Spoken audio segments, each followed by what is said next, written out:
Good evening, Skyhawk Nation. I'm Craig Riotto here with my co-host, Nick Toyias. Nick, great to have you with me back-to-back weeks. Yes, I love this job, Craig. Love being here with you. It's a good time. It's a great job, and we have a great show lined up for you tonight, filled with, of course, a little bit of the good, a little bit of the bad. Nick, tell us what's up. That's right, Craig. Football season is officially over, and the focus of Stonehill Athletics is shifting from the gridiron to the hardwood. Ice hockey is starting to get their skating legs in their young season, and we also have a special top 10 Fall Season 2012 highlights. And without further ado, let's get into the show. It was the inaugural championship week in the NE10 for Stonehill football, and they played host to Southern Connecticut on Saturday afternoon down at W.B. Mason Stadium. Playing in their final game, the seniors were looking to become the first team to go above 500 under Coach Robert Talley. It was a beautiful, crisp afternoon, and it was a great day for college football. Let's jump into the action. Here is the ominous Hawk, which has attended every Stonehill football game, at least the home ones for now. He's our best fan. Yep, first drive of the game. Meyer is going to try to find Gordon McLeod, just misses him. Touchdown avoided, and this will set up a field goal attempt here for Gwisbrak, and he's going to shank it wide left. Stonehill missing on a chance early. On their next offensive possession, Meyer is going to scramble off to his left. He's going to be looking for Norwood, who's going to catch it. Nope, bobbled, intercepted by Soko. Then, on their next offensive possession, Zaire Reef is going to get some great yak yards here, breaking through a couple of tackles down for a big Stonehill game, but they couldn't convert. Soko on offense almost gets picked by Sterry Codrington, forcing his third down. Beautiful read here by Ryan Hunt on an inside linebacker blitz. Let's take a look at this in super slow-mo. There's Ryan Hunt, number 57, inside blitz, absolutely hitting the running back in the backfield. What a great play. Hard-filled textbook linebacker play right there. This is going to force a field goal by Soko. Missed wide right. Offensive opportunities just missed by both teams in the first half. Stonehill's defense was pitching a shutout. They looked good. And the vibe going to the locker room was last game of the year. Can't hold anything back now. And then this would be the second half. Meyer's going to look to his favorite target. Our favorite player, Johnny Gomes, takes a big hit but holds on to the football for a nice gain. Unfortunately, Stonehill could not score. Soko is going to try to start a nice drive. Ryan Hunt playing a great game with a great tackle. And then this is it, the pick six. Soko, simply dagger in the heart for the Stonehill Skyhawks. We're going to try to mount some sort of a comeback. That's Johnny Gomes and a beautiful catch, but it would lead to absolutely nothing. Stonehill would tack on a late touchdown with few seconds left. We fall just short of that above 500 season we were all looking for, 13-10. And it was a really unsatisfying way for this extremely talented team that had so many good things going for them this season to go out with a loss like that in championship week. But we're still very excited about what they're going to be doing next year. They got a lot of great returning players, and it should be fun. Men's basketball tipped off their 2012 season Saturday night as they hosted Chestnut Hill College. Coming off their Division II Final Four appearance last year, the number 22 ranked Skyhawks will undoubtedly have a massive target on their backs. The challenge: could they come out on Saturday night, handle the pressure, and take care of business on their home court? With 4 senior starters and head coach Dave McLaughlin on the sidelines, come on, man, of course they would. And they got it going early. That's a senior, Raheem-may Thompson, to a freshman, Pierce Cumston. Great look down low. Pierce Cumston had a big game, saw a lot of minutes. Good production out of that new freshman. Now Sam Markle dribble penetration 12 minutes into the first half, and Adam Fazzini cashes in from beyond the arc. So good from 3. He went 4-5 on the day. Here's another one, top of the arc. Oh, yep, stroke down, bottom of the net. Stonehill moving on. There's another freshman, Carter Smith, playing in at the point guard position, and he can produce some offense. Great finish in the lane. Now we go back to Smith. Dribble penetration, and with the dish to Jack Cole. We knew we'd call his name today. Jack Cole with a big dunk, doing work inside, went for a double-double. And we all know what Brian Hamer's capable of. Off the dribble, and one, goes to the free throw line, and puts up Stonehill 35-27. Stonehill would take an 11-point lead into the half. But Chestnut Hill showing a little resilience here. Off the Markle turnover, this is Jakeem Bogans with a 3-ball. Scrappy team, a lot of gifted players. They shot the ball pretty well when they needed to and hung around. But Stonehill would hold on. Here's a great rebound inside. It's another freshman making an impact for the Skyhawks. That's Josh Hayliger. Hits Hamer, and Hamer, coast to coast, all the way down to Jack Cole. Look at the big man run the floor. He does it all. Great finish. Raheem with the kick, and there's that freshman, Josh Hayliger. The freshmen were lighting it up, all three of them. Hayliger with a three puts Stonehill up 58-43. And there's Mr. European man, raheem-may Thompson with the post presence. We all know what he can do. Finishes it off with a three-point play here. Great looks for Stonehill, 69-49. They open up a 20-point lead. And one more look here. That's Jack Cole off the great bounce pass from Adam Pizzini inside. Senior to sophomore. Cole with his third dunk of the day. They win in style. Throw an exclamation point on it.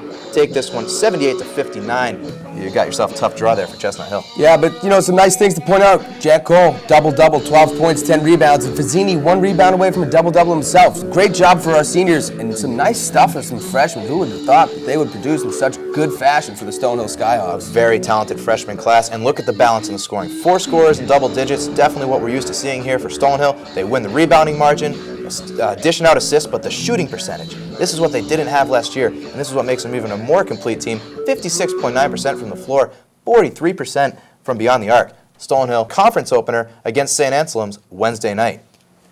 Men's hockey had a busy week as they played 3 contests against 3 of the finer schools in Division III hockey. The Skyhawks were blown out 6-1 at home by ECAC semifinalist Nichols College on Tuesday night. 2 days later, they took the road for another tough match against Plymouth State, where they dropped one to the defending MASCAC champions 5-1. Saturday, the schedule got a little easier as they traveled to Westfield State University, hoping to reverse their fortunes. The team coming out, giving their goalie Taziopoulos some love before they dropped the puck on this non-conference game. And Stonehill, they had energy and they came out hot early. Here it is.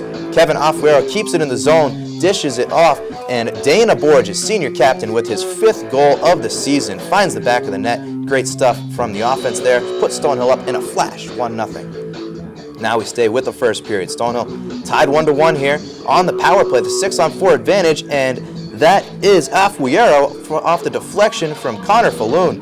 Another goal for the Skyhawks. They lead 2-1. This late in the second period.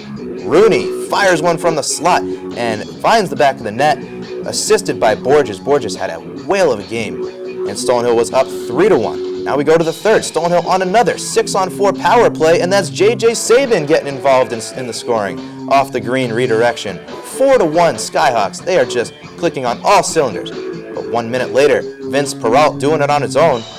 4-2, finds the back of the net, and now things looking a little more interesting. But never fear, less than a minute later, it's another 5-on-4. Lots of open ice with a power play opportunity here for the Skyhawks off the deflection, and Borges puts it in for his 6th goal of the season. Stonehill's up 5-2 with 14 minutes left. Who would think? Is a comeback even possible? But they're not going away. Westfield, this time on a power play of their own. Taylor Murphy puts it through. That's his 2nd of the game, and now it's 5-3. 40 seconds later, both sides full strength for a change. Westfield in transition. Oh, great find across. That's Zaccaro to Peralt. Peralt gets his 2nd of the game, and now it is a 1-goal game. Stonehill clinging to that 1-goal lead. Tough play here on net and Taziopoulos somehow manages to keep it out. Westfield down to just 2 minutes left, and here's a vicious boarding call. It was actually cross-checking by Rory Wilkowicz. The two teams are going to get into a little scrum after this, and J.J. Sabin would get a 10-minute game misconduct, which would negate the power play for the Skyhawks. 30 seconds later, Westfield puts in the game-tying goal and would go on to win that game with the goal in overtime. A huge collapse for Stonehill. Yeah, it's not the momentum you were looking for to start your season. You already played a couple of tough teams early, and you were up big on these guys, and you should have been able to close it out. And it's just tough. And now they got a deep hole that they're going to dig out of, and hopefully they can find that momentum and get a good season underway. It was a little bit concerning to watch them surrender 4 goals in the third period alone. But great on the power play, 4 of 9. Lots of power plays. Pretty scrappy game. Very physical game. Stonehill would be in action against Southern New Hampshire as they open their conference schedule on Wednesday night. Stonehill volleyball needed a win at UMass Lowell last week just to keep their tournament hopes alive. They did just that, sweeping the Riverhawks in 3 straight sets. Ironically, they needed help from arch rival Bentley, who owned the tiebreaker.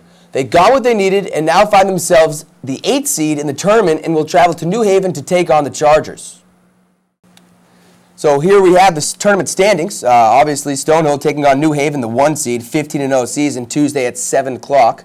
To be honest, I think it'll be a tough game, but we played them well at home, and hopefully, with postseason berths, that you come in with a new kind of mindset, and it doesn't matter if you're the 1 seed or the 8 seed, that you're going to play, as hard as you can to get that W. Who's the hot team? Stonehill was able to get hot last year. They made a great run into the tournament and at the end of the regular season.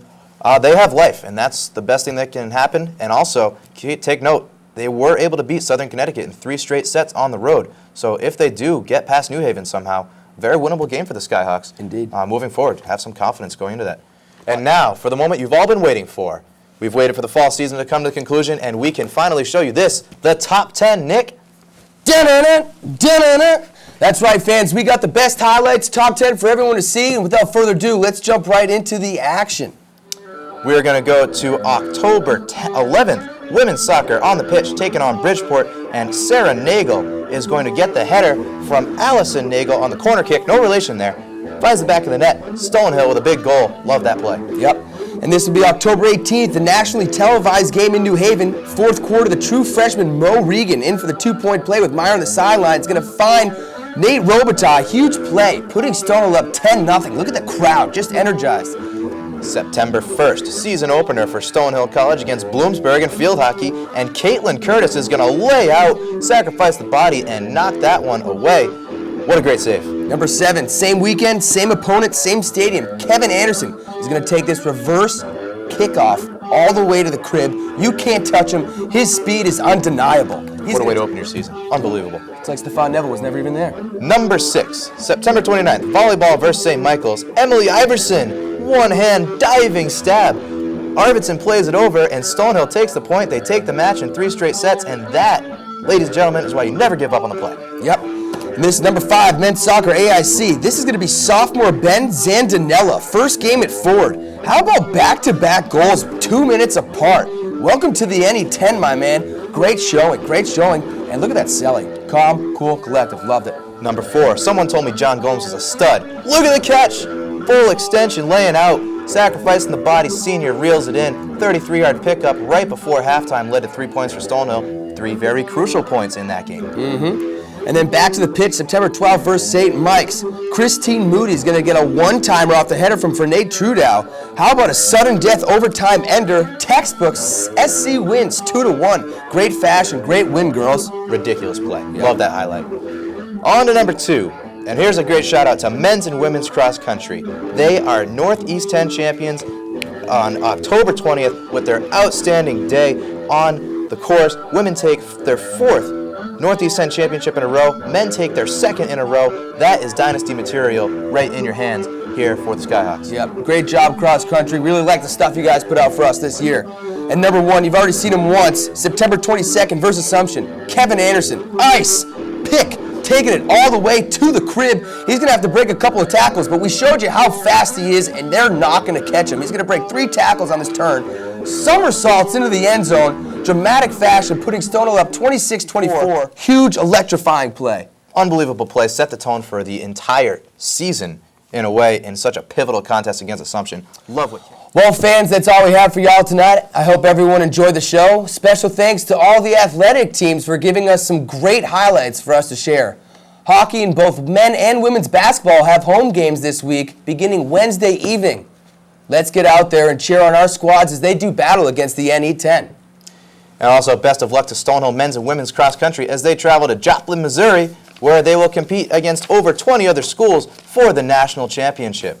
And of course, we'd like to thank all our viewers for tuning in this week. For those on campus, you can catch us all year long on Channel 9, or for anyone off campus, catch us on YouTube by searching Skyhawk Update. Please follow us on Twitter at Skyhawk Update. Check us out on Facebook. We're everywhere here with SESN. And with that, we'd like to say good night, and most importantly, Go Skyhawks! Skyhawks!